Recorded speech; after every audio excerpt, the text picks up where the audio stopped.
On February 2nd, 1980, New Mexico and the nation watched in horror as this prison turned from an organized correctional facility into a slaughterhouse of sheer terror. If you cooperate with officials, if you're an informant, if you're a snitch, you are in danger of your life. 33 inmates lost theirs. These were the scenes that were later unveiled. Blood everywhere, signs of systematic torture, indications of savage murders. The riot at the old New Mexico State Pen is one of the bloodiest in our nation's history. During the 2 days of terror, 8 prison guards were brutally assaulted, while a total of 33 inmates were murdered. Stories of torture, dismemberment, beheadings, and people being burned alive had New Mexicans shuddering. Today, the scene of the grisly crime sits vacant. But do the spirits of those tortured souls still haunt these halls? We spent several hours in the pitch-black corridors to find out. Here's where the riot initially started, in this unit here. Shannon McReynolds was our guide. He worked at the prison for several years and now gives tours. Well, you're going to hear a lot of things. He brought us to cell block 4, where all the snitches stayed in protective custody.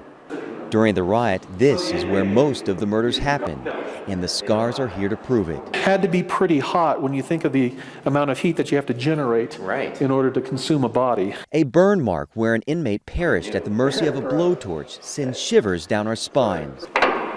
We were so spooked when our chief photographer, Chris Fulham, tried walking down the cell block.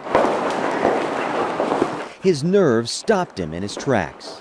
He told me he felt an ominous presence behind him, moving with him down the hallway.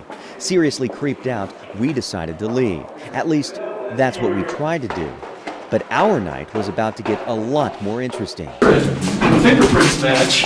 Okay, I heard that. Did you hear that? The sound of a slamming cell door startles me. Listen closely. Fingerprints match. Just moments later, our videotape shows unexplainable interference. Then this. There are such things as ghosts.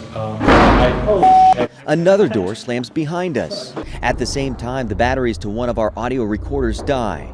After we left, we turned it on to find out it was fully charged. But let's go back to cell block 4. You remember where most of the murders happened during the riot? The informants locked themselves in their cells to escape from other inmates, but that didn't work. Their enraged attackers used blowtorches to cut the bars and drag the snitches to their deaths. I closed one of the cell doors. Luckily, I was on the outside because when I tried to open it, it was locked and couldn't be reopened. Maybe something didn't want me to get back in. They say we have a magic gurney that mysteriously rolls around. So even though you won't see inmates here anymore, it's definitely not a quiet place. And who's to say their spirits are gone? Reporting from the old state pen, Byron Morton, KOAT, Action 7 News.